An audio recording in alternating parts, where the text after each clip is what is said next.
Cash with me, and the album we are going to do today is it's a re-review, Puff Daddy and the Family with No Way Out. This is the debut album from Puffy. This was released in 1997 on Bad Boy Records. Singles albums known for are Can't Nobody Hold Me Down, Been Around the World, I'll Be Missing You, and Victory. Producers include, let me wait till this pulls up on my laptop. Um, Producers include, hurry up, The Hitman, Puffy is an executive producer, Biggie is an executive producer, D-Dot is an executive producer. Like I mentioned, the Hitman consists of Stevie J, Ron Lawrence, Nasheem Merrick, Carlos Six Brody, Jeffrey J. W. Walker and Yogi, Black Jeruz, and Big Jazz, aka Jazzo, which was like Jay-Z's mentor and whatnot. Um, Guest appearances include Biggie, Busta Rhymes, Mace, Lil Kim, Carl Thomas, Jay-Z, Black Rob, um, LOX, Locks, Carl Thomas, which I mentioned Carl Thomas, excuse me, Genuine, Twista, Foxy Brown, Faith Evans, and 112. Alright, so this might sound kind of crazy, but how did y'all get into Puffy's music? I know Puffy from I think it was 1990 when that whole City College incident happened, and he was a Oh party shit. promoter. And you remember that, right? Yeah, I read about it. And Yeah.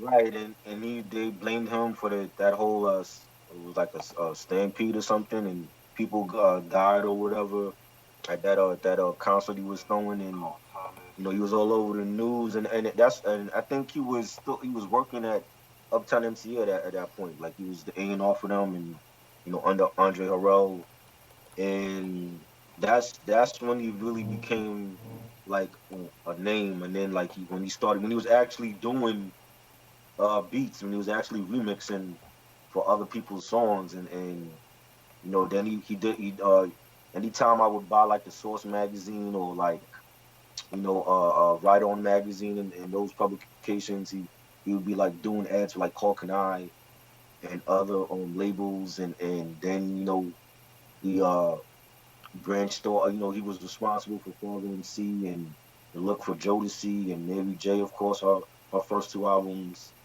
and they were classic. The very first concert I went to, he was there for the Uptown MCA tour, and then he branched off and started Bad Boy Records, with Craig Mack and Biggie, Right. and that's when he became like a household name. Like I knew he was already big before he started Bad Boy Records, and then the unfortunate death of Biggie or whatever, and Puffy coming out with the tribute, and he always said like when he did this album.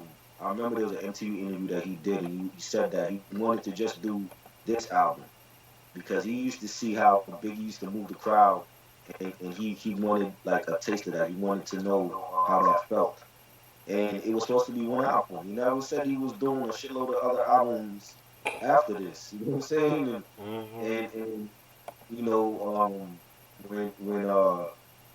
when I'll Be Missing You came out, and it blew up, and you know what I'm saying, that was like one of the best tribute songs ever for any artist or anybody, and that people was already hyped um for the album, and we didn't even know he was dropping the album. Like he just kept dropping singles.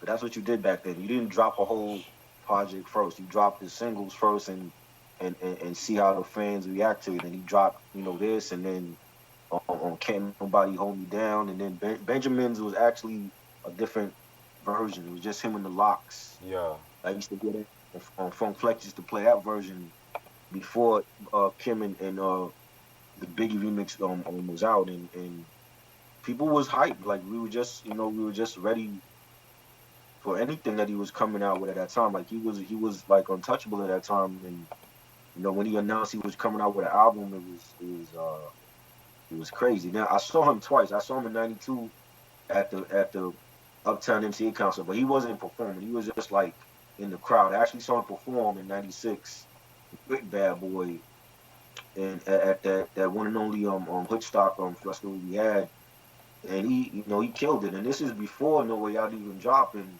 he was doing this thing, was dancing on the stage, and there was I seen Mary J a couple times at concert, and he was there, and he would introduce her and come out on stage with her, and then while she sang, he'd be dancing and all that, and Mhm. Puffy at that time was just fun. He was just a fun, like you felt his energy, you know what I'm saying, and Mhm. it was just fun times, at Bad Boy, before all the crap started. But that was really my introduction to him, was just like, hearing about him being an A&R at Uptown MCA, and giving like see and Father MC that look, and those artists at that time, and that was like my introduction to him before the music stuff. So Okay, I feel you on that.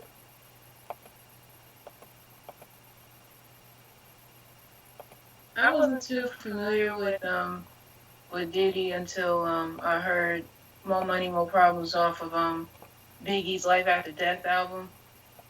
And and then I guess sometime after that, when I got older, I was like more and more familiar with him. Of course, him founding Bad Boy and then having Biggie and Craig Mack on his label. I knew all that partly because of that Notorious movie that came out.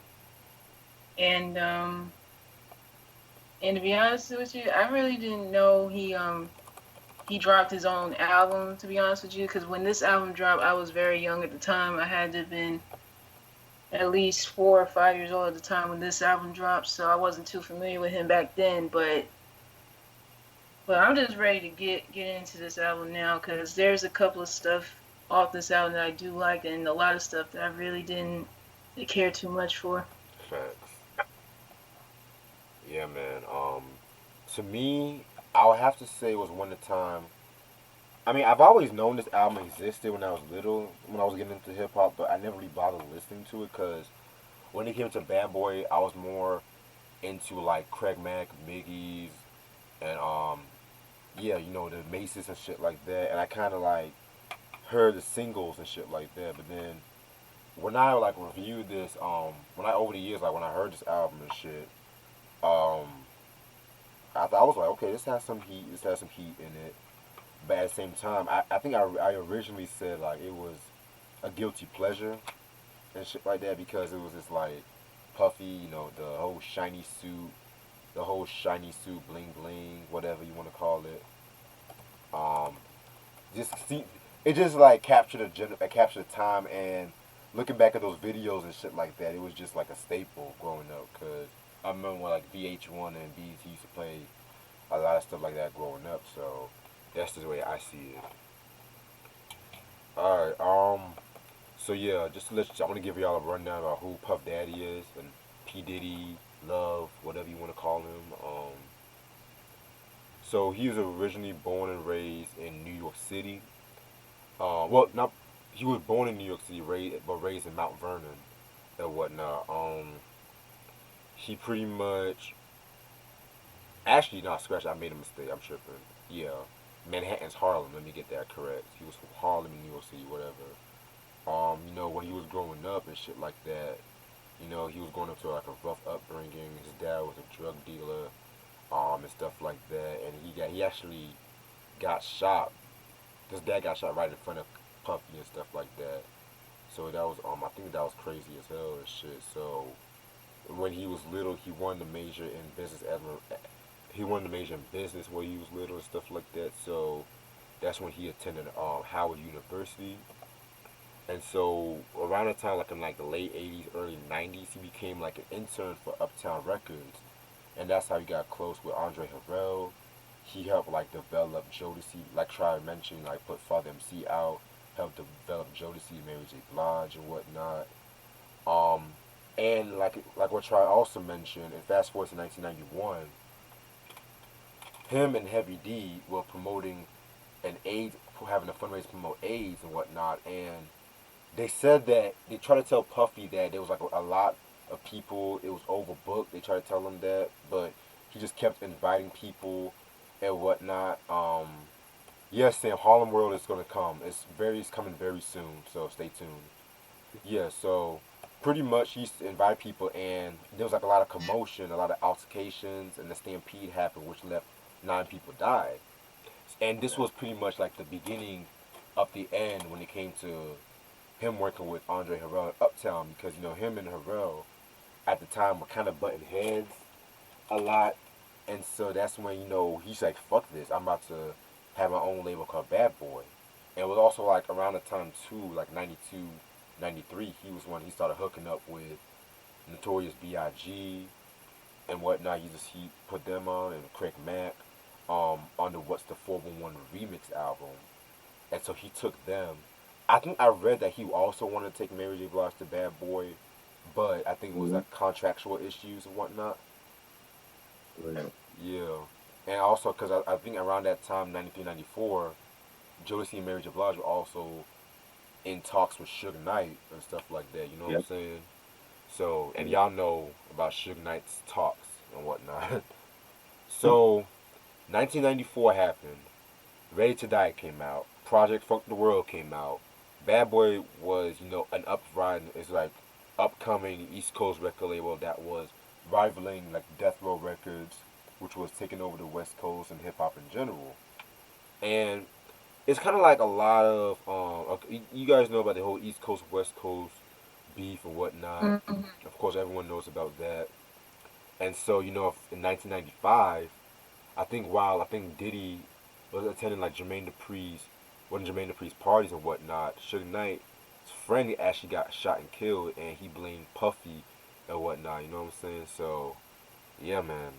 And so like between like 95 and 97, Puffy, Bad Boy Records was at its peak and shit, and Puffy was like producing and doing remixes for everybody from Mary J. Blige, TLC's, Mariah Carey, Aretha Franklin, and shit like that.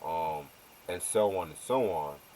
But then tragedy struck when, well, hold on, before I get into that, it wasn't until like 96 that he was actually, excuse me, he was actually getting ready to work on his album. Originally, it was supposed to have been called Hell Up in Harlem. But Right. 1997, Biggie got killed. And he was going through a lot around that time. So he pretty much, they pretty much had to scrap a lot of songs they were working on, and they had to redo the album to make it more introspective, which resulted in 1997's No Way Out right here. Very dope album cover right here. I want to say that's Puffy, Mace. I know that's Mace. I Mhm. think these members are like the Hitman, if I'm not mistaken. That's the Black Robin Locks. Oh, Um, oh shit. Okay. yeah. Oh, now I recognize it. Okay. Yeah. And on the CD you can see them too on the all Okay. together. Okay. Now I recognize them. And yeah, they shot this album cover in Miami too.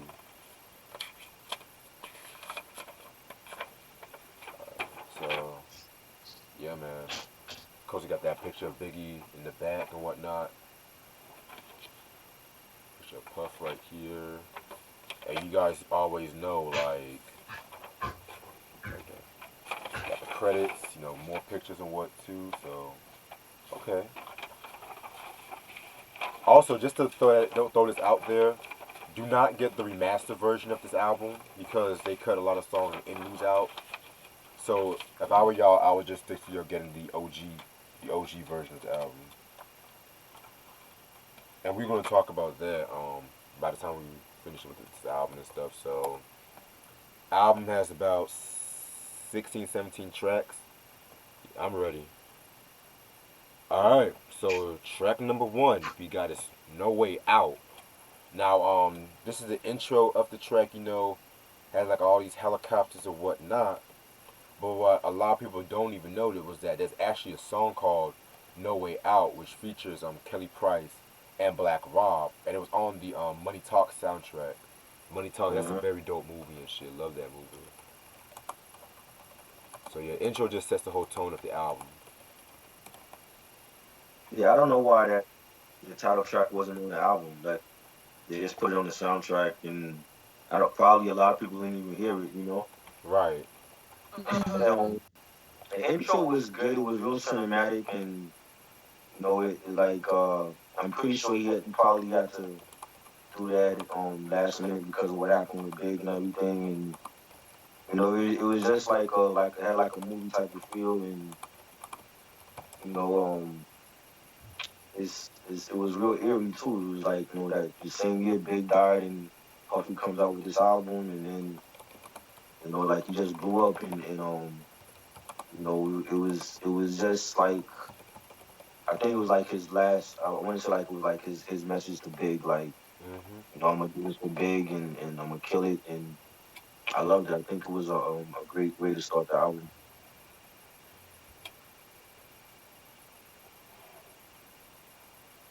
Yeah, the intro, yeah, it does give you those eerie vibes or whatever, and it just I don't know what it was about it. It just had you feel like you were back in time during that whole period when it was all going down.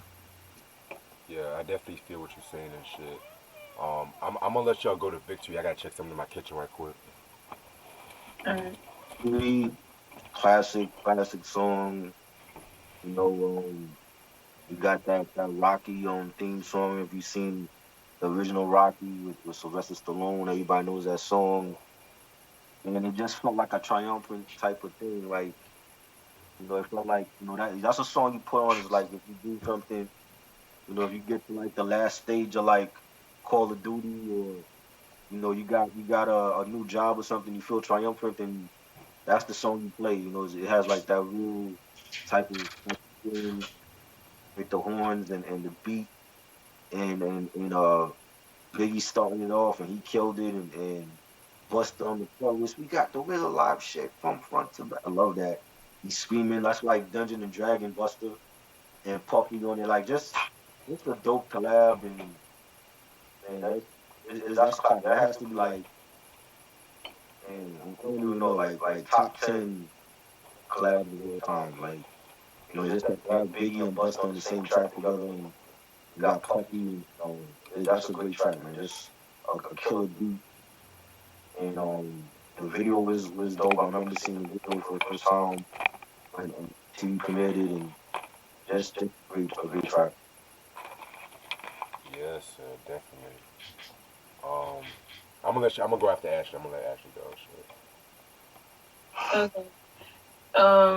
A lot of the singles off this album I didn't know were there, but listening to Victory today, it was I'll give it that it was a pretty good track here. Plus it just the beat and the sampling, and I would never expect Biggie and Busta being on the same track together, and yeah, of course, like you can't forget a song with a Busta feature on there without him yelling, of course. Plus, but yeah, overall it was a pretty good song. Yeah, definitely. Man, Victory. This definitely like one of. If I was to say this is like one of Puffy's signature tracks. I think it's safe to say that those verses in trivia, those were the last verses Biggie did before he died too. So just throwing that Right. shit out there, Yeah. and it even sounds like it could have also fit on Life After Death too. In a Yep. weird way, it definitely sounds like it could have been on Life After Death. Yeah, I love this track. I didn't really care too much for the Victory 2004 remix that they did with like G Unit and all that. I didn't really care too much for that. Right. But yeah, that's how I feel about Victory. And you know who produced that track, right? Stevie J from Love and Hip Hop. Oh Really? yeah, because I noticed his name appearing a lot on this. Mhm. Oh, that's interesting. Right. That's very Yeah. interesting right there. All right. Next track we got is what's the next track? Been Around the World features Biggie and Mace. Okay, so when I first heard this track, I was kind of dismayed because I didn't like when Biggie was singing and shit like that. I wasn't really too crazy like that. Been around the world, yeah, yeah, yeah. Like when I wasn't really too crazy on Biggie singing like that. But like now, like when I re-listen to the track, from a production standpoint, it's very unique how they flip that um, David Bowie sample and added touch of that Lisa Steinfeld song and shit like that. And the way Mm. they made that sound like that dun dun dun dun, they made that shit so head bopping and whatnot. Yeah. Um, yeah, very dope track. And the video was pretty dope too. I like that. I want to say there's actually a remix, and if I'm not mistaken, the remix it uses a Roy Ayers sample, and there was a video to the remix, which I prefer the remix over the original because you know the remix also has Carl Thomas and shit too. So yeah, very dope track. Been around the world, been around the world, yeah yeah yeah. Like I love that shit. Well, Tom's actually talked about that remix because that's like his favorite um like song he did while he was Bad Boy. And like the fans still to this day like ask him about it. So that remix was though they all dressed in like baby blue outfits and stuff, and Yep. that was dope. The original I love, you know, like they flipped the David Bowie sample and the video with Jay. That was like the first time Puffy and J Lo really like hooked up. Right. You know, you got that little part in the video where him and J Lo like dancing together, and you know, like Pat, well, how you know Hype Williams did all those videos, and they all Bar. dressed up white coming off of the plane, and I I love love it, it, man. man. That's still a dope song. Biggie on the chorus, and Mace killed it. I don't care what nobody say. Mace was one of the best, even though I felt like he had like one classic album, but he had bars, man. Like nobody was fucking with Mace at that time, I and, agree. and him and Puffy like always made like the best shit together, like that, and you know, can't nobody hold me down, and you know, they did like some great stuff together, and it's a shame how everything turned out. But this is definitely a classic song.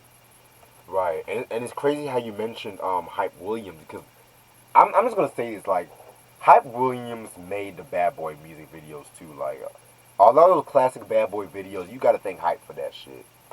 Right.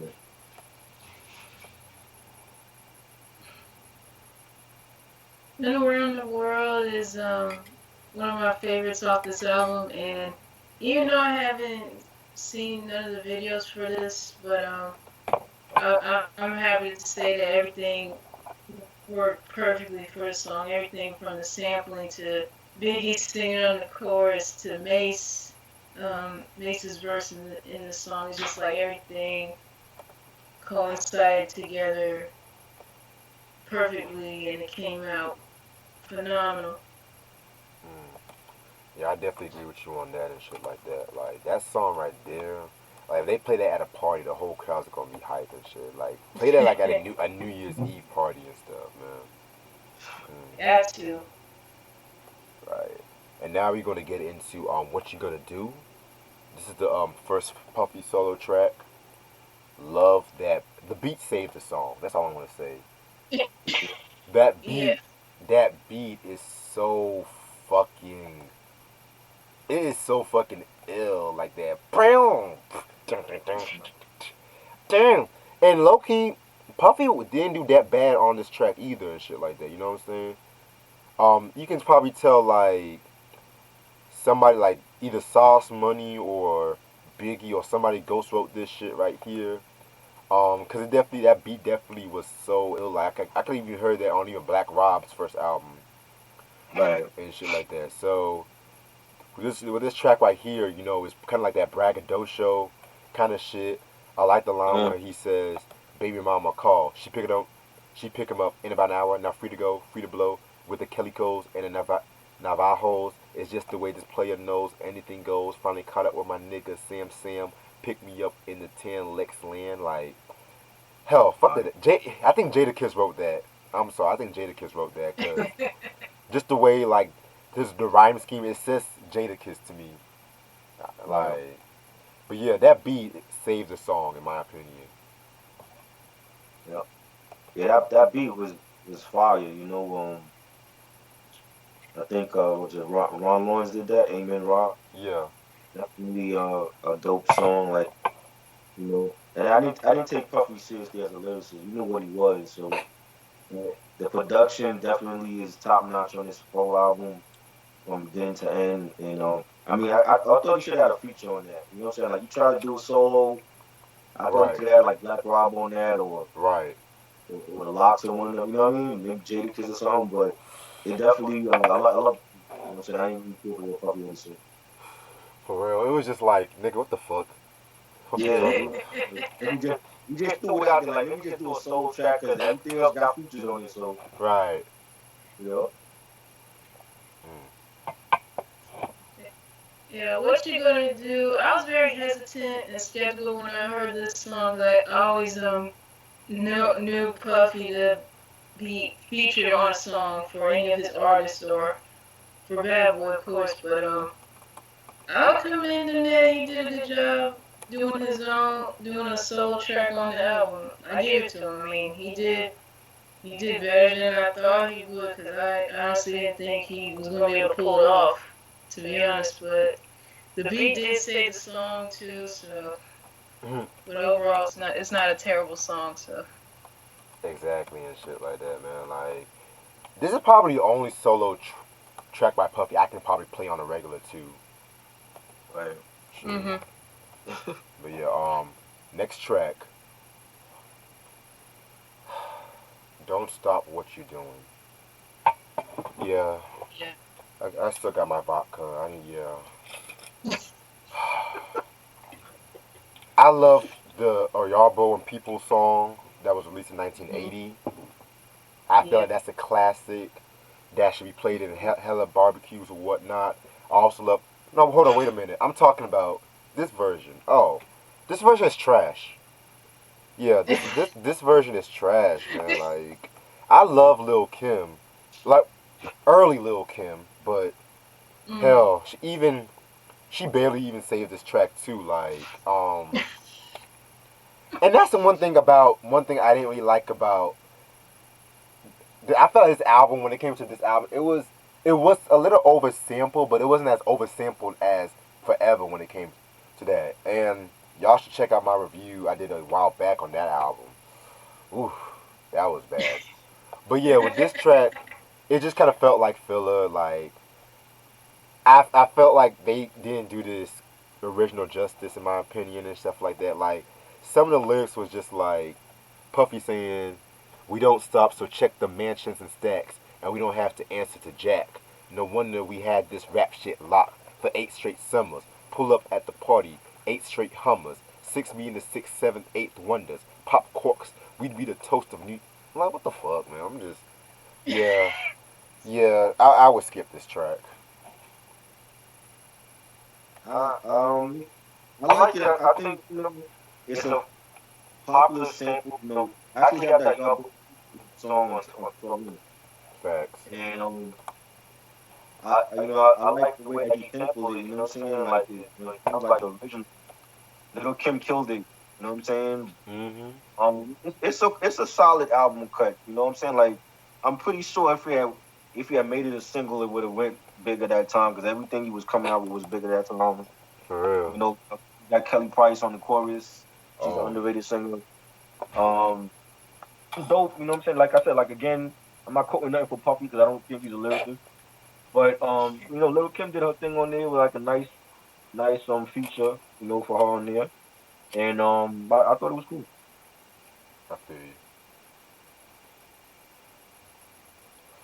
Yeah, for it to be like some sort of addition to the classic song, their version of "Don't Stop What You're Doing" just really didn't do anything for me. I did not like this at all, and yeah, Lil Kim could not have saved the song either. Sorry, but yeah, yeah, this is one of my least favorite songs off this album, and I also heard this version for the Soul Food movie soundtrack. For anyone who Yeah. ever seen that movie, Oh yeah, yeah, man. this song is featured on there. But yeah, didn't do nothing for me. Mm-mm. Like, don't stop what you're doing. Maybe I should be doing is go to the next track. Now speaking of another cover, but it's an interlude. It's the "If I Should Die Tonight" interlude. If we can call Thomas. Now, Mhm. the original track. was a Marvin Gaye track from the classic masterpiece Let's Get It On that was released in 1973. And with this track right here, again, Puffy, he has to do his little poetry. He has to say, he has to go in his Langston Hughes right now and shit like that. But at the same time, like, Carl Thomas, man, he just killed it with his vocals and shit like that. Like, if he would have really done a cover of "If I Should Die Tonight," I'll probably be interested in hearing that and stuff like, man, cause yeah, I just love that the ad libs he was doing, the chorus, like very underrated singer, minus the whole puffy poetry. Like, it was cool, you know. Carl Thomas is another underrated singer. I think he doesn't get his props enough, and you know, it was cool. You know, he had like a little interlude. I would have preferred if he was. I had the whole song to himself. You know what I mean? But you know, Mm, it was I. I feel. If I died tonight interlude, it was okay. I would have been fine if it just was Carl Thomas throughout the whole thing. Cause I mean, yeah, both y'all are absolutely right. That man is severely underrated, and it's a shame. Cause I mean, he is a very talented singer, and it's like you don't hear him getting mentioned a lot versus all these other artists that you hear every now and again. But still, it wasn't a bad interlude. Yeah, it wasn't even a bad interlude and shit like that. It was just perfect. Well, not perfect, but it was just a solid interlude. Close to perfection. But they want to make "Don't Stop What You're Doing" into a song. Okay. Alright.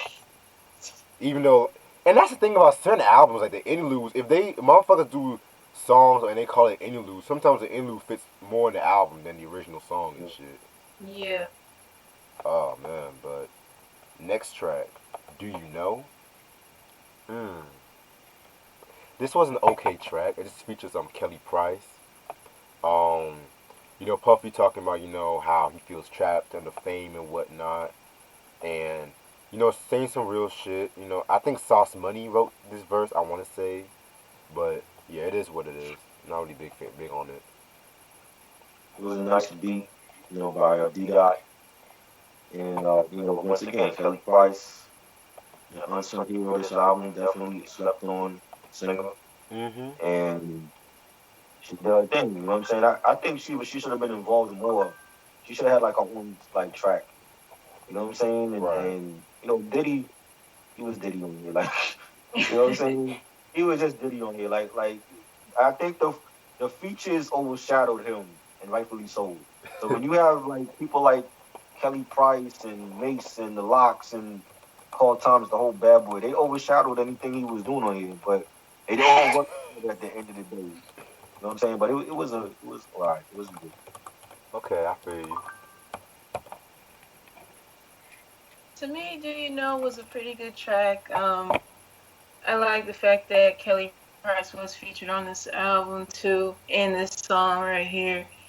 I don't know, just everything about it just seemed melodic to me when I was hearing it. I don't know, but it was an overall good song. And I agree with what Try was saying too. Yeah, a lot of the features on this album did get overshadowed by Puffy, but for it to be, I guess, Puffy's solo album, it's like it's like I don't know. It's like you leaving listeners wanting to expect a lot of stuff with just him on it versus Right. him Mm, bringing in the whole Bad Boy fam on here. right. Yeah, man. Puffy, man. He always got to be the star of the show. I Mhm. give him he's a good businessman and all, but as a lyricist, I'll say that's not one of his strong suits. Hell no. No. Hell, I would take Dre over Puffy any day when it comes to rapping. That's saying a Yep. shit. But what's the next track we got is Young G's featuring Jay Z and Biggie. This was produced by none other than Rashad Smith. In my opinion, the best song off this album. Man, this I feel like Jay got Biggie on this track right here. You know what I'm saying? And it's kind of interesting. An interesting story about this track. Um, the Biggie's verse was actually recorded during the Raid to Die sessions, and when Puffy was working on the song with Jay Z, Rashad Smith and Puffy, they found this verse by Biggie and they threw it in there and whatnot. But at the same time, I feel like it definitely was a dope verse by Big. But I don't know, Jay Z, and this was like reasonable doubt in my lifetime, Jay Z and shit like that. You know what I'm saying? So he had that slick double entendres, metaphors. Um, One line I love from this track is when he said, "Where's that shit? Come on, okay."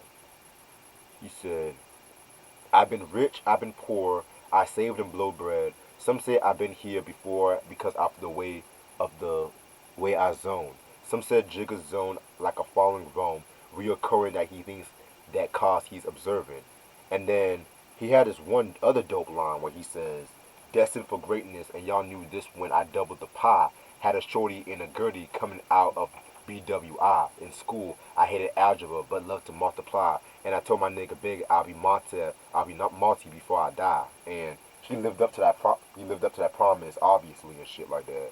And Big's line was cool as fuck too, and shit like that. He said some shit like, to get richer than Richie, quickly niggas wanna hit me. If they get me, dress my body in linen by Armani, check it. My lyrical carjack make your brain splat. High caliber gets all I fuck with, now peep the rough shit. And it's crazy too because now that I think about it, the verse came from an unreleased remix of Gimme the Loot. And so, y'all will never believe who he wanted on a remix to Gimme the Loot. Nas. So, What? yeah, he said it in an interview with Khaled and shit like that, which I forgot to mention that shit too. So, yeah, and imagine Nas and Biggie on the track together, but that's another story for a different day. It's crazy, man. For real. So Mm. yeah, that's Young G's, man. Like definitely my favorite track off. Well, this and another one, but I'm gonna save that one. It is definitely one of my favorites. Like, you got the big dogs, Big and Jay on here. That was Brooklyn at the time, and Puff, and that sample been used like by so many people, man. Like, it was on the P Rock and Seal Smooth Main Ingredient album. It was like a little interlude beat, Yes. Yep.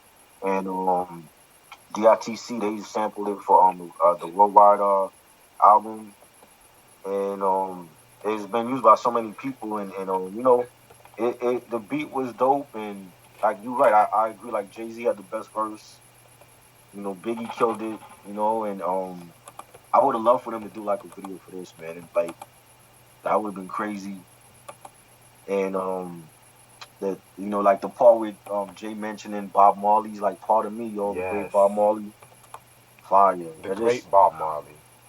yeah, Yeah. I just loved it, man. Like definitely a classic track, you know. Exactly, man. Like,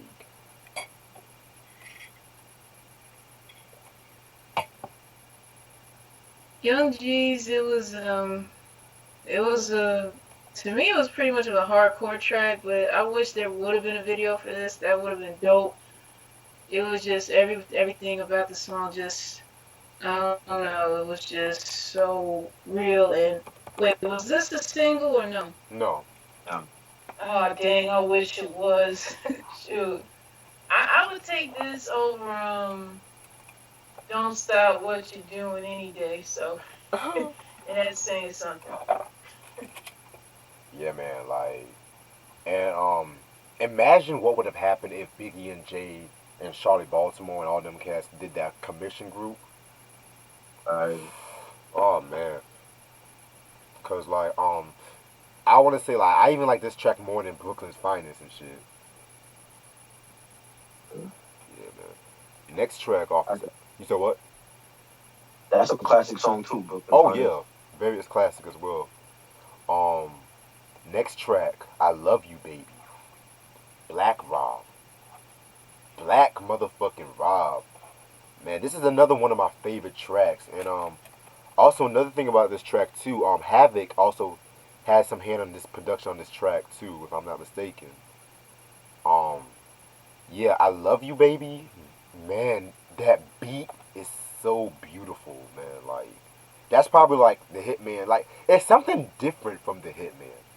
Cause with Right. this album, they definitely use like a lot more piano samples. It's like very elegant, but with this track specifically, it's something like you know how we always talk about the artsy shit Swiss Beats has been doing lately and Right. shit. This is really Yeah. the whole. This is really artsy shit right here. Like, and it's talking Right. about some sweet ass revenge. Like Rob talking about how he's seen this fine ass chick from Uptown and whatnot, and he sees some cats trying to murder him. Like that shit right there alone. Like you can go a lot of ways with that. My only gripe is Puffy's last verse. I feel like the reason why I can't call this my true favorite, cause I just felt like that last verse wasn't really needed. I wish it was like a Black Rob solo track. Um, this is one line Rob said was, "This bitch over there with them pointing the chief out. They want beef out here. They're gonna get it. In the worst way, I'ma show them how black play. Roll the dice, fuck with me. It's like snake eyes. I break guys, sit back and watch my cake rise. It's about all about the Benjamin. True, that be the motto. Ran out of ammo and started throwing bottles like fucking gangster shit." Now this is what Puffy had to say. You sent to get me boo. It's on they to get you. Fucking with you. That small time crack dealing nigga. He the bitch too. They're gonna bust his shit too. You see how fucking simple that shit is? I just felt like it was like I said, sentence shit he should not be touching. Like Right. Mm. like the verse on Young G's, I accepted that because that was the first verse. I accepted that.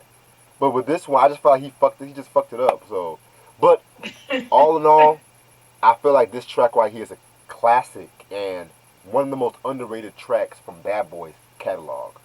Period. Definitely. And to think that Havoc did the beat, he don't even get no credit on the album for it. That's That is crazy. crazy. Yeah, man. And like I could picture like knowing that it's a Havoc beat, I could picture because back then we didn't know Havoc produced that song, but knowing that it's a Havoc beat and the way that it sounds, you can easily picture Nas on this track or Cormega or even the Firm. Right. It has that Mob Deep, even Prodigy has that Mob Deep, sound Hell on like earth. Hell on Earth, whatever. Yes. And Black Rob killed it, and he's another underrated artist that wasn't I felt like after the first album he wasn't promoted right, and Puffy ruined. I feel like a lot of these collabs they're great because of who was on it, but they didn't need a Puffy verse. Like Young G's didn't need Puffy on it. It could have just been Big and J back and forth. Right. Black Rob could have had that all to itself. You know what I'm saying? Mm-hmm. Um, you know what I mean? So I feel like even if he was on there, like he didn't ruin it, but it's like he really wasn't needed on these songs because I'm like, what are you gonna add when you're going after Biggie, when you're going after, you know what I mean? Like when you're on a track with Biggie and Jay, what are you gonna add to that? Like that's perfect as it is. And then with Black Rob was already he already came to Bad Boy ready, like he was ready. You didn't have to develop that artist. He was ready to blow up. And Puffy, of course, being Puffy, gotta be on that song. And I just felt like if you just X'd out his verse, it's still a classic song. So I love the beat. Even though it says Ron Amen Rob did it, but it was really Havoc. Mm-hmm. And Stevie J did the pianos on it as well. So he's credited for that. But it's a great song, you know what I'm saying? Like that just shows how talented the Hitman was at that time, and how talented the Bad Boy roster was before Puffy fucked it up. Hell yeah. But I'm gonna play a little bit of the song before after Ashley and stuff like that.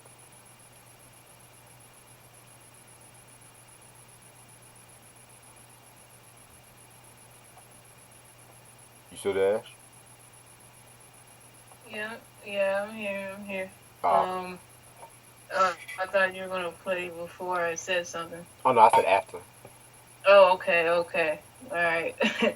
Yeah, this is another one of those songs that had to take me a minute for like to grow on me too. But I honestly felt like a lot of the stuff off this album, some of it really didn't need Puffy's verse or anything on it. It just would have been better off if it was just like, okay, him doing just one song by himself, then whoever else he was working with at the time, just to have their own song and just leave it at that. His verse really wasn't necessary when I was hearing. I'm like, really?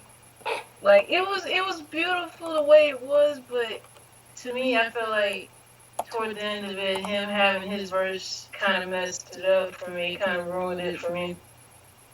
I definitely agree with you on that. Yeah. Hell, even Dr. Dre's The Chronic, he don't even rapping all the verses and shit. Exactly. Right. He just knew when he felt that it was his time to put his stamp on it or whatever song he did or whatever, Right. and not trying to do too much. That's kind of how I feel Puffy was. I agree. All in the videos, like Shay said. Yes. Like, listen to that shit.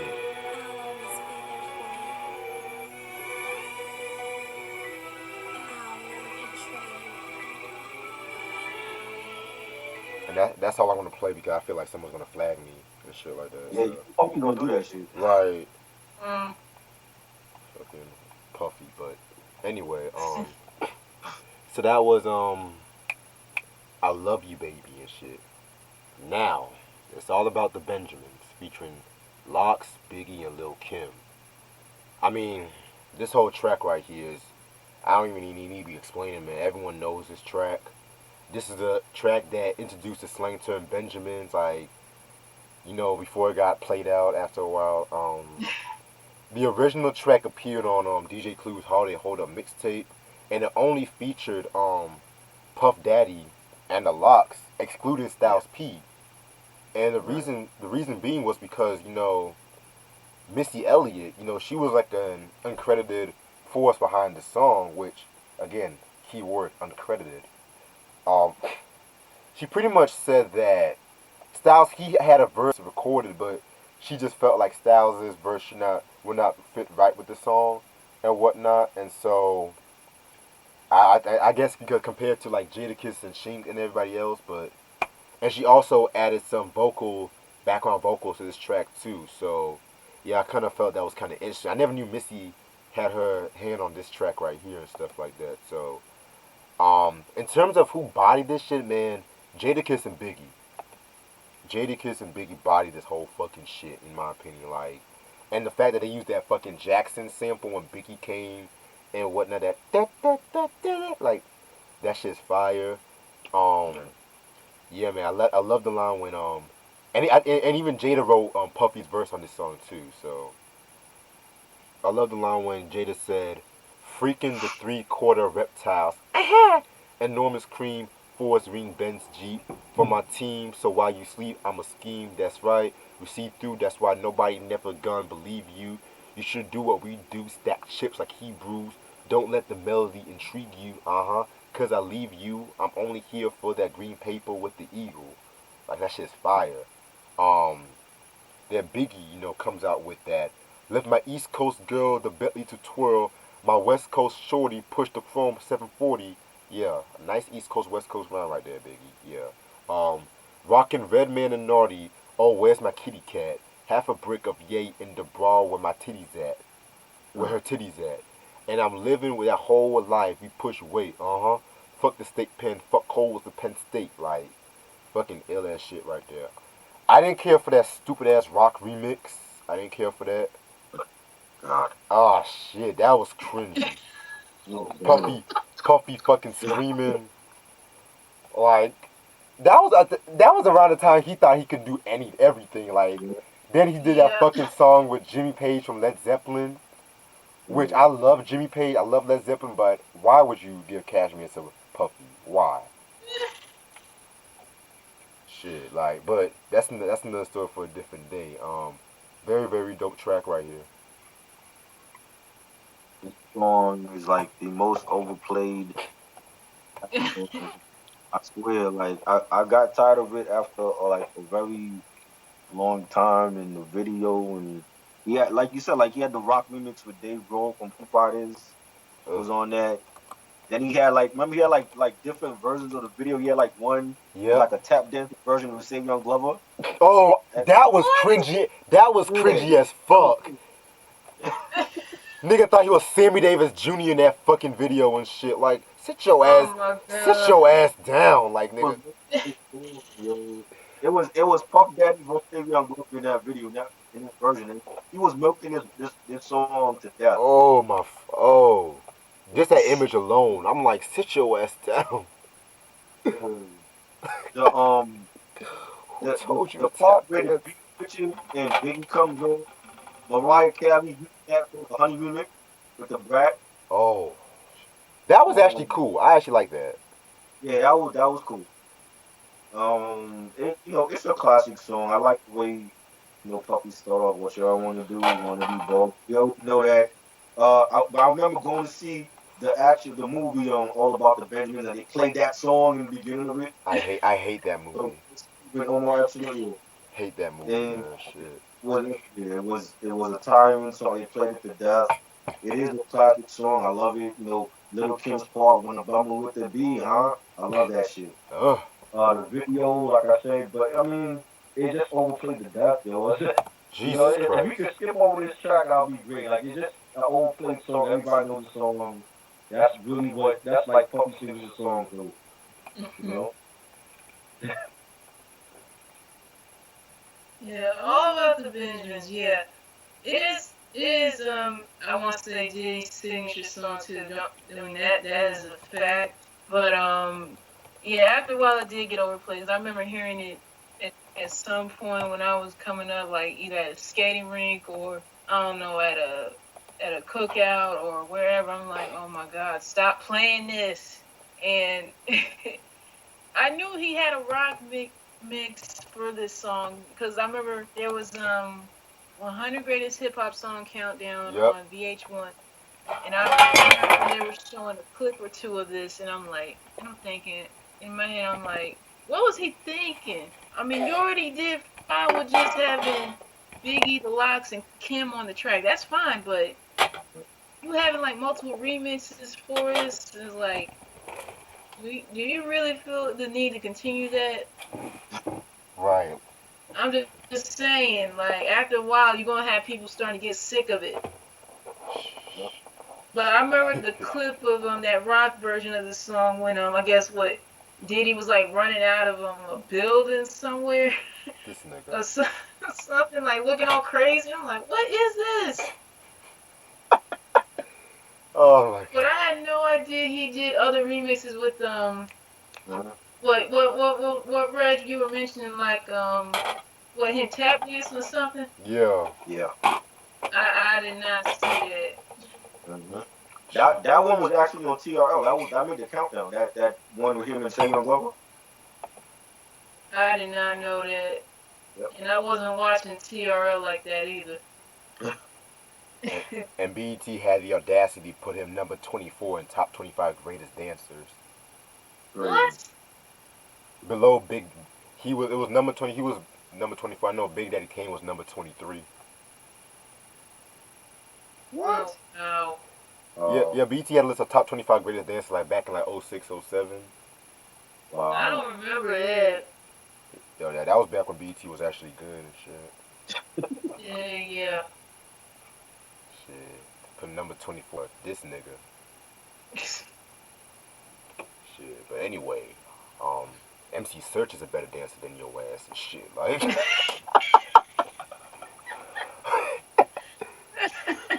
what did MCA say in that song? Try dancing around like Janet Jackson. I remember. Oh shit, that Professor Booty. That was my shit though, man. Whew. But yeah, man. That's enough of that track. yeah. Track number 11, Pain. Very good song, and it's actually a Puffy solo track. Wow. Thought I never hear those. Thought you never hear those words in a sentence. Yeah, but with this track again, sticking with the theme of the album. He's talking about the death of Biggie and how he felt and whatnot. Nice little piano beat again, and they doing that little Biggie interview, a very rare interview and shit like that at the end of the track. So it was good. Probably the next to what you're gonna do. The only Puffy torture I would recommend y'all. Mm. This was a great. This one I like with this Puffy Right. because this is like probably his most heartfelt. Like I don't want to say his most because I do love I'll Be Missing You, but Mm. after that, I think this is his most heartfelt song because he poured his pain and how he was feeling when Biggie died into the song, and it's a somber beat, it's a heartfelt beat. It goes with his lyrics. I love that beat by Nashi Merrick and you know like in the last verse like he talks about his thought like on everything and what he would have said to Big and I felt like well why don't they make a video for did one for I'll Be Missing You, like let people know how you was feeling at the time. It can't just all be about the Benjamins and partying and you know what I mean? And the dancing. And yeah, you know what I'm saying? It's like yeah, like even in for I'll Be Missing You, he's like dancing. I'm like, is this a celebration or is this like a Oh, you know what I'm saying? I'm a rant about that song. I'm sorry. Right. Oh boy. I'm gonna save my thoughts, man. It's just weird and I'm like, this is the song he should have put out. This song because he poured his heart out in this song, and you could tell, you could just hear the lyrics that he's talking about, and hurting for he lost his best friend and losing big in this song. This song, uh, I remember, I think rain is like raining in the background. And shit. That's the song you should have. That song is fire. Him by that's the only one you should have put on this album by himself. The other ones, I mean, they're cool, whatever, but this is the song I think people hear because they want to hear how you were taking Biggie's death. You know what I'm saying? Not trying to make a come up by Party. releasing "I'll Be Missing You" as soon as Biggie passed away, and then you announce like, "Oh, well, I'm coming up with an album." You know what I'm saying? So this song was dope. I like this song. Mm. Yeah, Pain surprisingly is another favorite track of mine, and I'm just surprised that throughout this whole album he only can't had three tracks when it's just by himself. That's for one. Two, this I guess when I'll say it'll get you to see his vulnerable side on the album as well as I'll Be Missing You, which we'll be getting into in a little bit. Mm. But yeah, it does tell you how he was feeling, and he was hurt and affected by the death of not only one of his major artists on his label, but also His a cash very cow. close friend of his too, Biggie. His cash cow. And it just gets you really, I guess, feeling how he felt at the time. It was like all the times that they were together, recording, going on the road, doing shows, and this, that, and the third. It just like, I guess he kind of felt like, where do I really go from here? Yeah, I definitely see what you're saying about that. Yeah, Hmm. and that's why I like in terms of tribute. This is probably my favorite tribute to Biggie. Yeah. Like I said, you know what? I'm just gonna say this right now. I'm gonna let y'all go first when we review "I'll Be Missing You" because, like I said, I have a story about that song which I've read, but I'm gonna say my thoughts and shit. But yeah, that was very dope what y'all said about pain and shit like that. Cause yeah, which I'm gonna again with No Way Out, I'm gonna say my thoughts on the album and how I felt about how impactful it left. So, track number 12 is "This the End," featuring probably the most confusing lineup on this album. Carl Thomas, Genuine, and Twista. Yeah, this is probably the most confusing Oh song. my god. Okay, you can tell Twista wrote Puffy's verse because Twista was trying to do that. I mean, not Twista. Puffy was trying to do that Twista flow and whatnot. It was just like, oh Right. It was not working. no. Yeah. Yeah, this track, I don't dislike it. but at the same time, it's like it don't fit the album. Like it sounds like it could have been made for a soundtrack. Like fucking Puffy talking about shirt soaked till it's red. The most that was said was that my homies had a toast to the dead. Do I need a pack of vests for stress so I can like? I don't even know what the song is fucking about, man. What were they talking about? Yeah. And I'm not like the biggest Twister fan like that. I like my even though my favorite album is the Adrenaline Rush album, which classic album. Fuck Kamikaze. I don't. I would say if it was on Twister's album like a remix or a B side, I would have accepted it more. You know what I'm saying? Right. But this don't do shit for The lineup don't fit. Like you said, like you have Genuine and Cole Thomas on there with Puffy and Twister. You stole New Editions. Is this the end title for the Oh, song? oh Yes. God. The beat Yes. don't fit for me. I don't like the beat for the song. And I don't really care. Like I might have played this song like once or twice when I played the album. And I'll usually skip over it. But I don't know. Like I don't know. I'm guessing again. Like he was feeling some type of way because of Big and he made the song. But I don't like the lineup on here. Like somebody got to go off. Either Cole Thomas or Genuine. Twister was cool. I've always been a fan of his style, his fast style or whatever. Mm-hmm. But one of those things has got to go. It can't be Cole Thomas and Genuine on the song. Like it got to be one or the other. I would prefer like Cole Thomas not be on the song because he's on every other song on the album. Let Genuine get his burn on here. You know, I don't like the beat. I think they could have picked another beat for the song. It's not one of my favorites. Yeah. This song don't do it for me. I did not like this song at all. Not only because I felt like it didn't fit on the album as well, but it's just like, okay, why you got both Carl Thomas and Genuine on here when we already heard Carl Thomas like earlier in the album already. Right. If they were just gonna do the song, it would have been better to have Genuine on instead because we already heard Carl Thomas earlier. And for them to take a title to a New Edition song from Candy Girl, really? Right. And ironically, And when I was reading like the credits and stuff, I was hearing they were taking like elements of it or sampling of New Editions as a scene. I'm like, are they for real right now?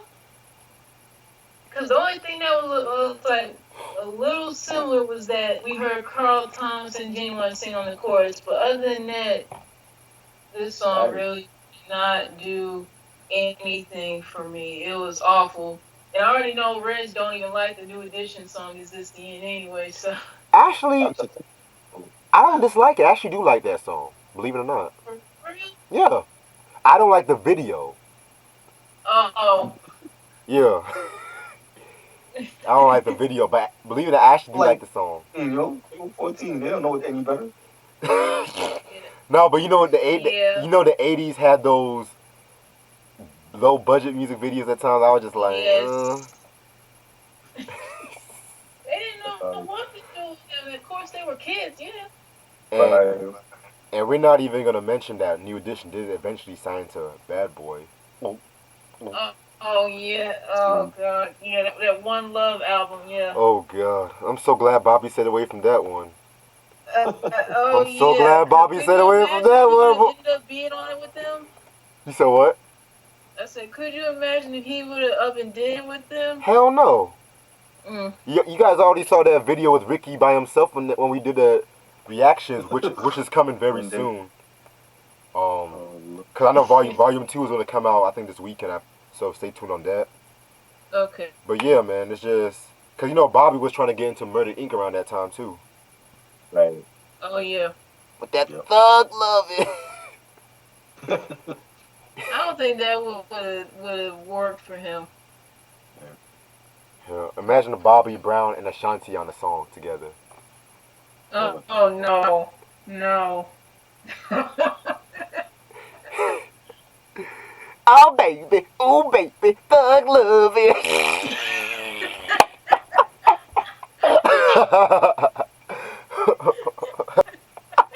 Oh my god.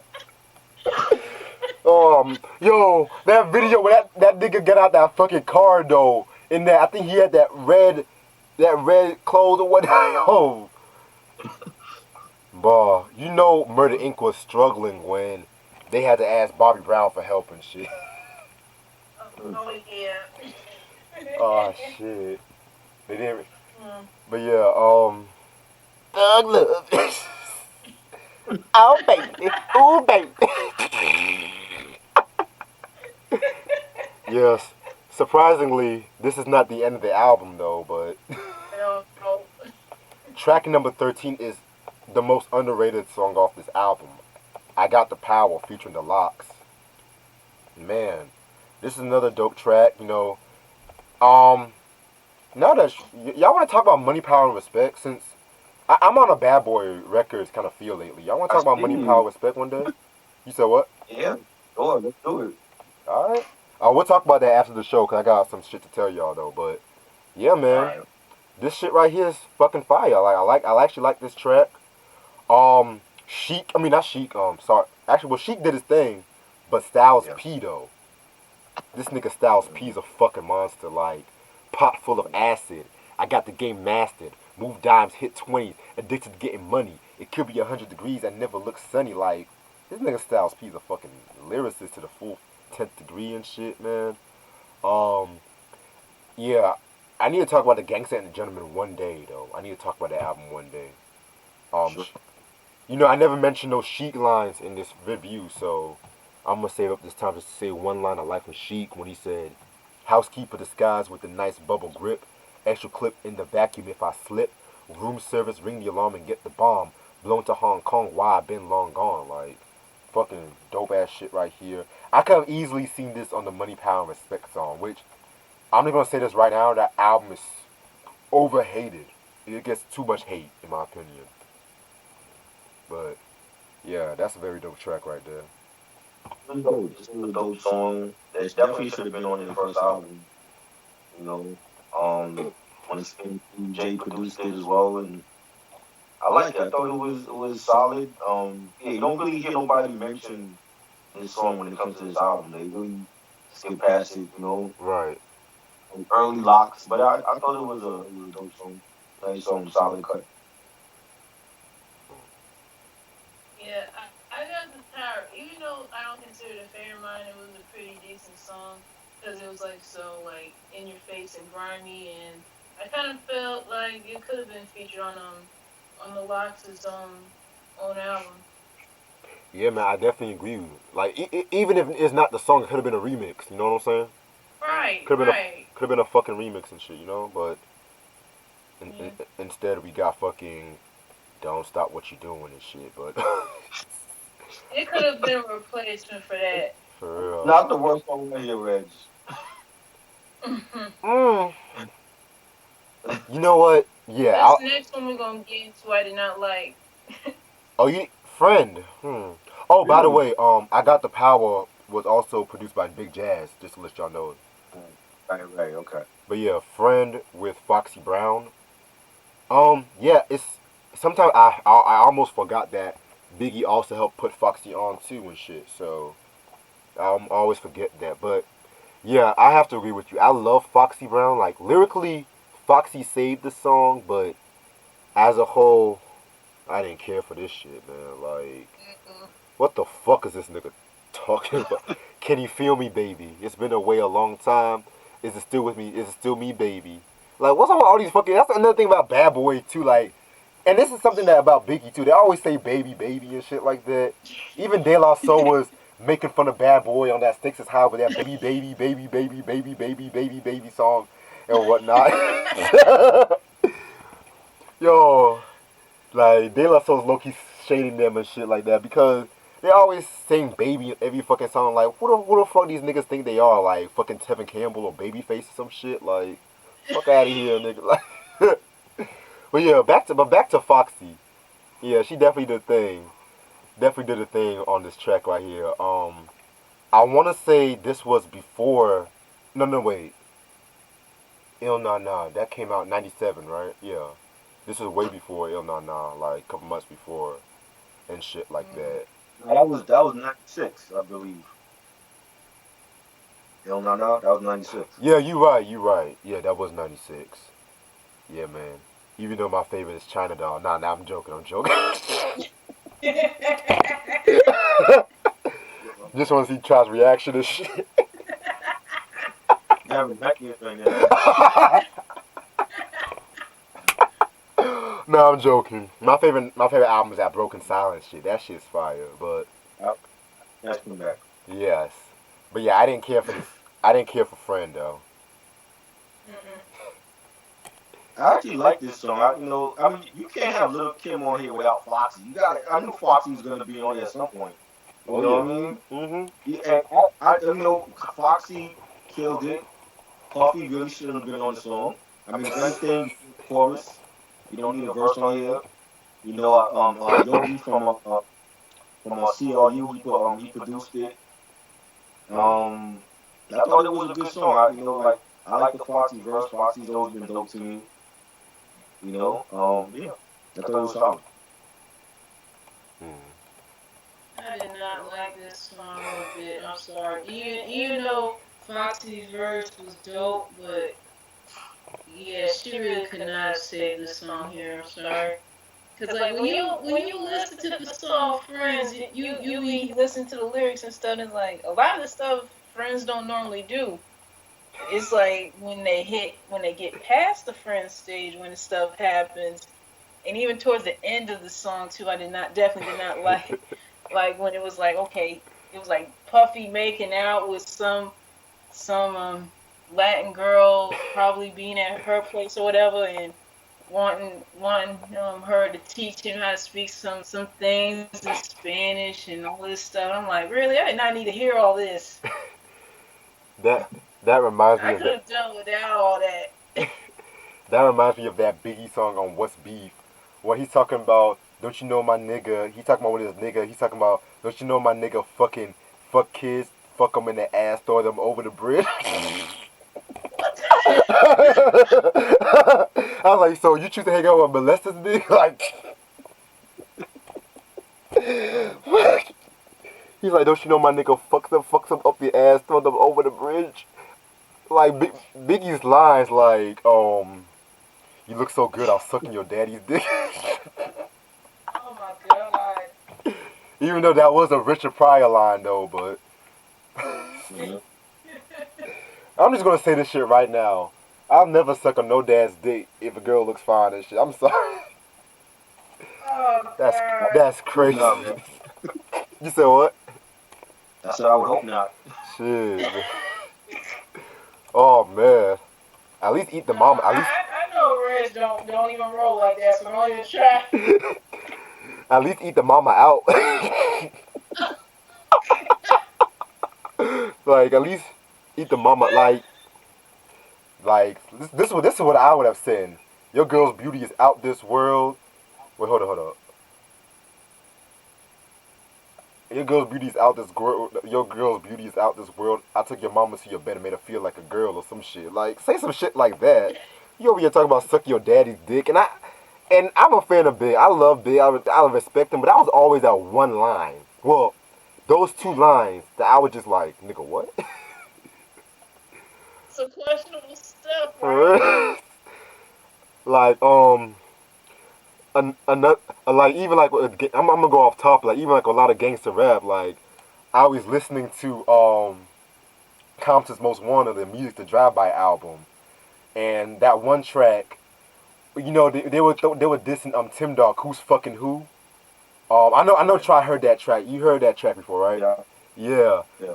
And it's like him saying some shit like fuck you up the ass. I'm like, but y'all supposed to be gangster rappers though. Y'all talk about like even Snoop Dogg 187 with my dick in your mouth, like, but y'all call yourself gangsters and shit. We didn't make a big see back then. It wasn't highlighted like unless you were like Calvin Butts and C. Dolores Tucker. They didn't Oh highlight shit. that stuff. We didn't talk about like, oh, did you hear what Big just said? I'll suck on your dad. Like we didn't talk about that. It was just now I think in this era it's more highlighted. But back then we didn't. I mean we heard it, but we didn't make a big thing about what he said. Man, fuck C. Dolores Tucker, man. She a fucking house nigga. She a coon. Fuck. She can burn in hell for all I care. Yeah. But yeah, man, this is a fun ass review. I'm having Like fun. like I think now if we have like spitters like if Conway, God forbid Conway said some shit like that, we'll make a big thing out of it. You know what I'm saying? Or if if Kendrick said some shit like that. Oh But God. I mean, I don't know. Back then it was just he said it and that was it. We just moved past it. Shit. And we not even gonna mention Boogie Down Productions 13 and Good. Right. We're not even gonna mention. Shit. Now I got you all alone. Yeah. Or MC Light when she did a TM Kool-Aid Oh and my. talked Oh shit. and she's talking about sleeping with a 16-year-old boy. You know what I'm saying? And nobody made it. Mm. Or Domino's. Do you qualify? You sure look Right. good to me. Yeah, man. Shit. We can do a whole fucking video one day of that shit. That would be crazy. Shit. EPMD Jane 3. Let me Right. let me go to the next songs. Senorita. No, this is not the trashy DJ Khaled remix. This is not that.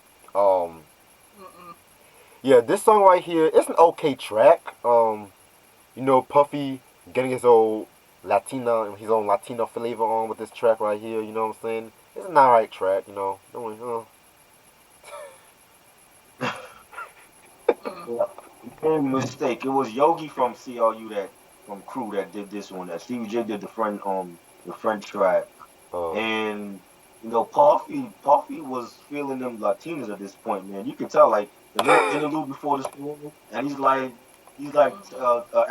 asking the chick how you say that in Spanish, and she's like she said I love you in Spanish, te quiero comer, and he didn't understand. He's like she teaching him how to say it, and I thought it was dope. I like the track and Puffy, on the chorus trying to say his Spanish shit, "Mommy Ben aquí, blah oh blah blah blah." Jesus. I like that.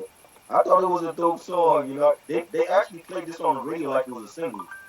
They used to play this on Hot 97 a lot, but I thought it was a dope song. Okay. I really didn't care too much for this one either. I felt like like Puffy was doing too much. I told you he thought he could do Like no, for everything. real, it's like I don't know. He was like going above and beyond or trying to do stuff. I guess other people already like getting ready to do or was already doing it around this time and stuff. I don't know. Mm. It just really didn't do nothing for me. Yeah, I agree. And Mm-mm. mind you, this is around the time of the whole Ricky Martin's and J Lo was about to. Hmm. He was dating J Lo, yeah, right there. Yeah, Yeah. He did date J Lo at some point back Yeah, then. around Yeah. around this time he was dating her and shit, Mm. but he claims he loved Kim Porter. Okay, now I'll be Rest in miss peace I'll, to her. I'll be missing you. Mm-hmm. Yeah, I'm gonna go last on this track. Right? I'm gonna go last. I'm gonna let y'all start it off. uh, oh man, this was a great song. Like I said, like one of the best tributes ever in my opinion to an artist, to anybody you can give a tribute to, and him sampling the Police song, "Every Breath You Take." I thought that was different. Like I think that surprised a lot of people when it came out. Like he sampled the Police song, and it was dope. It was a dope use of that song. That was already a classic song by the Police, and the video with him, riding on the motorcycle and then falling off and rapping from the ground, and the kids, the kids like dressed in all white while running up the hill, and you got 112 in it, and dressed in all black, and Faith Evans, and like they made this like right after Big died. Like that must have been hard to do, like especially for Faith, like because she's not on this album a lot. She's only like on this song, Oh, and we're that gonna must have get. been hard for her to, huh? I'll explain why, but I'm gonna let you do it. right. And that must have been hard for like to to see your I mean your husband just passed away and you have his kid and at that time his son was still a newborn. Like, what do you tell Biggie Jr. like damn, like before he got murdered, and we had to make this tribute video for him and song, and that must have been really hard on her. And I love it. I never I don't get tired with this one as much as the Benjamins, but because I understand why they made it. At the same time, I feel like it was too soon. There was a time when I felt like it was too soon for Puffy to make this album, or he was already making the album, but I feel like he rushed it out after Big died. I don't. I just feel like a part of me feels like that he knows more about that whole murder and he never told the cops. Of course. And a part of me feels like being that your best artist by far, got murdered. I felt like he was in the position. Like he put himself in the position to, well, now what am I going to do? Like I don't feel like he gave his other artists that confidence and that belief in them, like to carry the flag of Bad Boy. So he felt like he needed to go out on his own and become his own artist. And I feel like that's why, I mean, even though this album was already planned, he was already planning on coming out with this.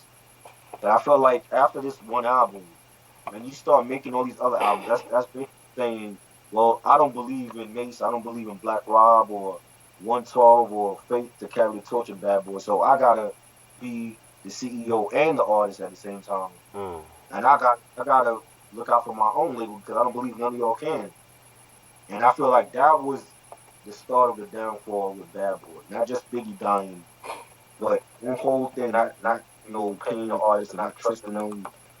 You know what I'm saying? And Right. then it's like certain albums not coming out or whatever, or you delaying certain people's albums. And I feel like this was a great tribute. You know what I'm saying? But I don't know. I just felt like he rushed it out like so fast. Like if that was truly your friend, if I lost a friend and they got killed, the last thing I'm thinking about is doing a tribute song to them. You know what I'm saying? Like I'll be Exactly. grieving. You know what I'm saying? I wouldn't even be thinking about music. But that was the business mind with Puffy. He's a business mind and he wanted to, you know, get it out there. But I love the song. It's a classic song. Um, it's every time I see that video, I always think back of when everything happened. With Big, not just Big, but with Pac. It was dark days for hip hop. 96 and 97. Right. Very a very bad time. Even though we got like a lot of classic stuff out of that or during that time with the East Coast West Coast beef, but it was dark days when those two passed away because both of them were like my favorites. Both of them were in my top five of all time. And it was bad when Pac died. It was bad. It was bad when Biggie died back to back. And I don't I have mixed feelings. It's just like just remembering the video and the song, and it was just like a bad time, for a hip hop head, and it's still a classic song to me. Like I love it. The video was nicely done. You know what I'm saying? That's really all I gotta say about it. I just feel like it was. I have mixed feelings because I feel like it was great that Puffy did that because I don't think nobody else would have did that tribute to him. I don't think it would have been the same if Junior Mafia tried to do it for him. You know what I'm saying? Mm. And then it's like, but I feel like also that Puffy was thinking business minded, like he wanted to rush this out and rush the album out, and I don't feel like he had time to grieve. And I feel like maybe that's been his downfall these couple of years. Like he didn't really have time to grieve for Biggie like Faith did. You know what I'm saying? Like I know Faith grieved for Biggie and Kim especially. She took time between hardcore and totally cat him and came back a totally different person. Right. Literally. You know what I'm saying? Because she was still grieving for Big. A lot of people was grieving, like, Junior Mafia and his mom and everything. And I feel like Puffy, being Puffy, rushed this album out. And I don't feel like he had enough time to grieve or whatever. But I definitely think it's a great tribute. one of my favorites of all time. And yeah, that's it. Yeah, man, I definitely see what you're saying on this one. I'll be missing you. The first time I heard this song, it was featured in the movie Rush Hour 2 in the scene where Lee was in the car because he thought, oh, Carter was dead and all that. That was my first time hearing it. But I felt that even with me watching the video for this song, yeah, I kind of felt like Puffy, I guess, I don't know. Everyone grieves in their own way, and I guess with the way Puffy went about it, I guess he felt like he at least owed it to his friend, not only just as his major artist on his label, to at least pay some form of homage to him in some way. So I don't feel like he didn't give himself time to grieve. Like I said, everyone grieves in a different way, but he felt like, okay, I can still grieve, but put my how I'm feeling to song. And I don't know whether or not if he forced Faye Evans to do this song or not. I don't know if that's true, but I was really surprised when he did use that the sample from the Police on this album. That really spoke volumes when, because a lot of times when you hear certain samples and stuff, you just hear certain rare R&B tracks, excuse me, from 70s and 80s to be used on a lot of songs. But yeah, I'll Be Missing You is a song that I never get tired of. I sometimes hear this song getting played while I was at my job before this whole COVID-19 broke out and all that stuff. And I felt like this was a very, very beautiful song done to not only feature Biggie's widow, but as well as 112, of course. And I feel that everyone did a great job on this track. Okay. All right. Pretty much, I have a mixed reaction when it comes to "I'll Be Missing You." Now, when it comes to tribute songs in general, they always have a tendency to be overplayed a lot. Um, Eric Clapton's "Tears from Heaven" and whatnot, that was a perfect example. But with this track, um, for one, originally Jay Z was supposed to have wrote this track, but then it went to Sauce Money. And to answer everyone's questions, he pretty much did force Faith Evans to record this track because, from what I've read on some source, that Puffy pretty much was trying to ask Faith, to be on the track for a while. And Faith was like, "I'm grieving, I don't have the energy to sing." And he basically was like arguing with her over the phone, was like, Biggie would want this and whatnot. And so, but I think when they were recording the track, they said she broke down in tears plenty of times and shit like that. And something like Try mentioned and shit like that. How is it supposed to be like a tribute video when you over here dancing in the cars, like in a horrible ripoff of Nas's "If I Ruled the World" and whatnot? Um, and I think about other tribute songs in hip hop and stuff like that. Like take Naughty by Nature's "Mourn You Till I Join You." Very dope track. That was a Tupac tribute track. Tretch poured out his whole emotion on that track. You can just feel the emotion with that right there. Hell, even LOX with the "Will Always Love Big Papa" song. That was, in my opinion, the better Biggie tribute, which no one talks about. But with Yeah. this one, I respect it, but at the same time, I just have my side eye with this one. So yeah, Yeah. um, Right. yeah, cause tribute song. I just feel like certain labels they try to ice in tribute songs, and when they get into like these whole like sales and whatnot, they want to do like another album full of depressing tracks and whatnot. Hell, I don't even like a lot of charity songs. Like what I'm saying? Like, well, mine is "We Are the World." I just feel like sometimes charity songs it's just people want to do it just to prove to people, oh, we care, pretty much. Right. Which now I'm hearing Lionel Richie talking about he might make another "We Are the World" for this coronavirus shit. Like I'm like, oh, here we go. Wait, didn't he already did one already like a couple years back? For the Haiti, yeah, for the Haiti thing. Yeah, So how come they don't do it for like all the pregnant teenage mothers, African American teenage mothers, or mass incarcerations and shit like that. But okay, that's another story for a different day. Yeah, cause the last track, "Can't Nobody Hold Me Down" featuring Mace. This is again another popular song, right? Another signature track. Just the image of Mace and Puffy walking, and then the car explosions and whatnot. Like it was already like a new era was about to rock and shit like that. They try to make everything all cinematic. Again, it uses the Grandmaster Flash, the message sample, which Mm. I'm just gonna say this once and for all. I don't like when motherfuckers overuse that. Motherfuckers always overuse that sample and shit like that. And they basically just take the whole fucking song and shit like that with the same breaks and just rap over it and shit like that, you know? And that's kind of what I felt about, the Check Yourself remix and shit like that off the Predator album, which I've recently reviewed.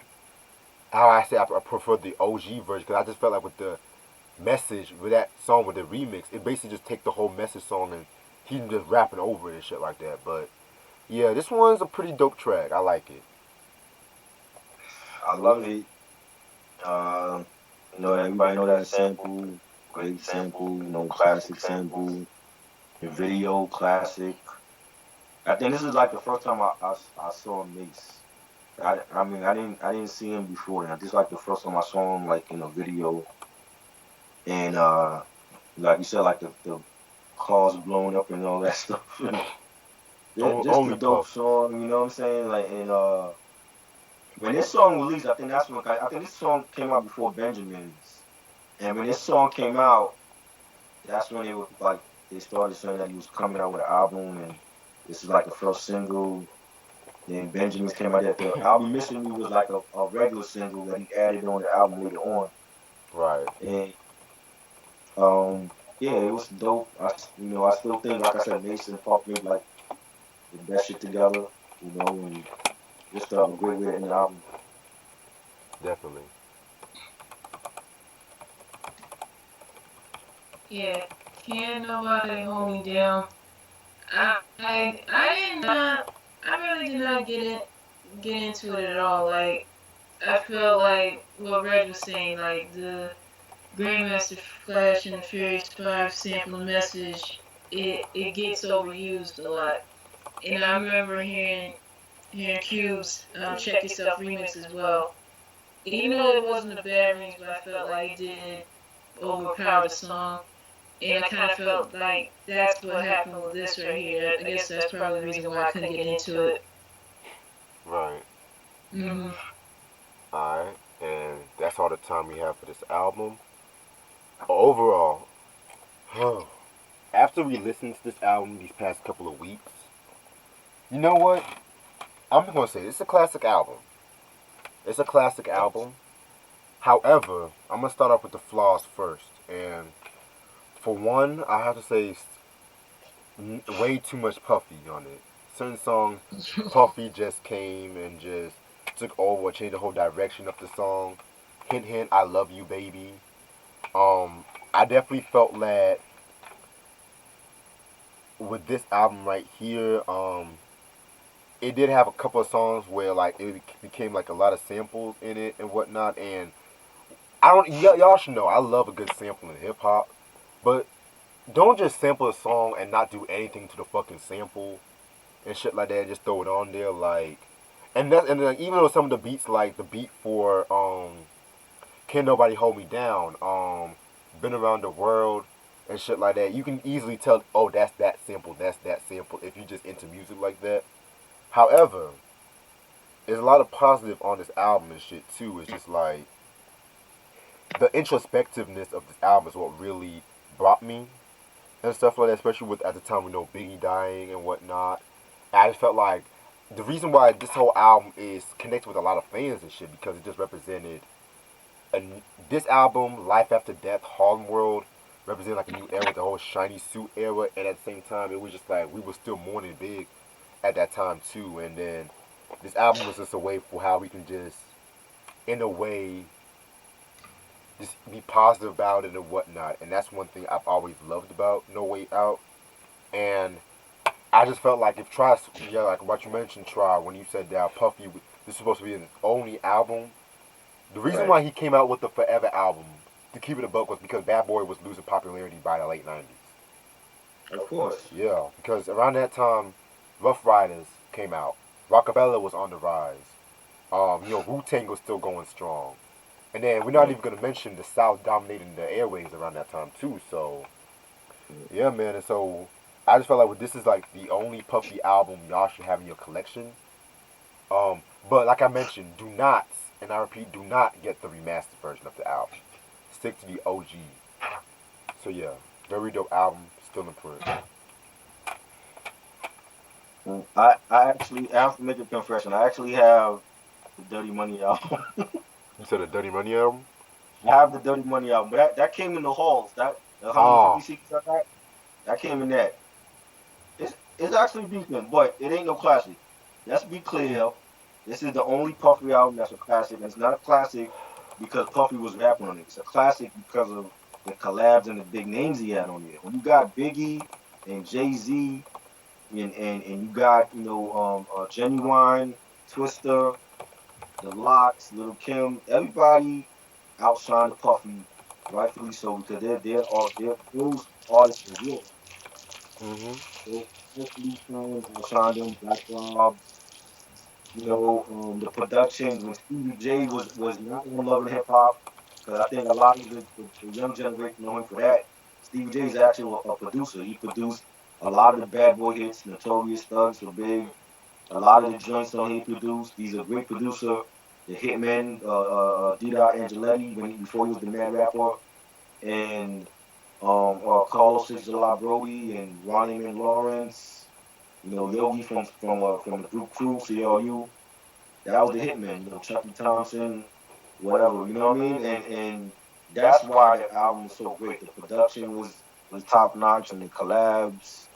You know what I'm saying? And then Mm-hmm. like just making a whole album around the unfortunate passing of Big or whatever. I think that's why it has a lot to do with its success. He picked the right singles to come out with. Of course, Benjamin's. Everybody knows that, and Can't Hold Me Down, and I'll Be Missing You, the tribute, and Victory, of course. And at a time when there was a lot of classics that came out in '97. Wu Tang Forever. All the War. Like those are classic albums, and I was bumping this album. Huh? Oh, I coughed. I thought you said so. I was bumping this album a lot with those albums, all of those classics that came out in '97, and but that's his only great album. Like I made a mistake of buying um the second one. I bought that the same day I bought Murder Music, and I regret buying that PD Forever album. That was terrible. I threw it away. Never bought that Puffy album since then. Even though I got Dirty Money, but the Dirty Money came in that haul, so I didn't have my pick of what albums to pick from that haul or whatever. It just came in there. Mm-hmm. But this is the only classic Puffy album because of the production and the collabs. Nothing else. I feel like if he had just made this one album, it would have been great. We wouldn't have to hear the second one and the third one and all these other albums he came out with, Press Play and all that other shit. But it's a classic album, but like ODB said when he interrupted the Grammys, Puffy Oh. is good, but Wu-Tang is for the kids, and I love that. I love that ODB said that because Yes. nobody at that time was going at Puffy. It was like they were afraid of him or something. Now he was the hottest thing out in '97. Like he was everywhere. He was if he wasn't on like me and Reg talked about it. He was on Busta Rhymes' second solo album. I never thought I would see Busta Rhymes with Puffy on his own album and Mace. You know what I'm saying? Mm-hmm. And he was everywhere. He did remixes. He did the like you mentioned, the Godzilla song, Jesus. sample what's his name song for Godzilla. Oh, Led Zeppelin, And Cashmere, yeah, right. Jimmy Buffett, that's his name. Jimmy Page. Jimmy Page, my bad. You good? And he did a rendition of Sting's Roxanne, sampled that with Sting's permission, and he was everywhere. Puffy was everywhere. He was remixing everything. '97 was his year. If they gave out hip hop MVPs, he probably would have won because he was on the cover. I remember buying that Rolling Stone issue. He was on the cover of that Rolling Stone issue with the mink coat and the Chicago White Sox fitted. Like '97 was his year. He was all over the place. He had, rightfully so. He did his thing, but he's not an artist in no way, shape, or fashion. He never produced anything. He took the credit, but we know the hitmen were the real producers behind this shit. And you know, that's just what it was. Everybody knows the story about him and Bad Boy, and what I'm saying. Right. Without getting into all that shit, like I love this album. I think it is a classic. But I will still play Wu Tang Forever any day over this album though. Same. You know what I'm saying? I'm not gonna go against Wu Tang for Puffy. Like that'll never happen. So, but it is a classic album. So Yeah, and I forgot to mention two things. Yeah, this album did win a Grammy for Best Rap Album, and I will give it a 4 mics. I will give it 4 mics and shit. it's a 5 mic album, but like I said, because of the features and the production, nothing to do with Puffy, because Puffy didn't even write his own rhymes. Like he had ghostwriters at that time, you know. And like I said, like the production was great, the collabs was great. But that's really where it stops at for me. Facts. This was my first time listening to No Way Out, and when it originally did come out back then, I was still a child. But this album, it has to. I'll give it that. It does have good people involved, production wise, as well as the features that were involved. Some of the songs that I didn't care too much for, but there were a couple of stuff that did pique my interest, which is good. But I I give Puffy his props for putting out an album and all that, and that he's a good businessman and all that. But when it comes to him lyrically, he's just not the best at it. The only time you Facts. do see, I guess you do really do see him at his best is if he's featured with somebody, and that's saying a lot right there. But I'll have to give this album 4 out of 5 as well. Okay, so that's definitely a respectable rating on it. Alright, so that was a very good review, y'all. This Yep. Puffy's No Way Out. Um, Reg, can you review the Dirty 30 by Crew if you do win? Um, you know what? I'm gonna actually put that on my list. I don't know when I'll do it, but for you, I got you since you've been a heavy supporter on this channel. Alright, y'all. I'm actually about to end this video off because I ordered some pizza and I'm about to go pick it up from Domino's and shit. All right. Yeah, so I'm gonna text y'all about some stuff that's happening next week and whatnot because, like I said, this was a very fun review. You done this shit. I always like it when we always talk about the albums that we know we're gonna have like a lot of shit to talk about, pretty much. And yeah, I'm still thinking about doing MC Light's Light as a Rock, so I'll let y'all know when. If anyone wants to have any suggestions, let me know and stuff like that too. And once I upload this volume 3 of which finish the copyrights, that's when we'll start with the next one and shit. Okay. Alright, so thank y'all so much for watching this video. And if you guys know, this is the album we reviewed on.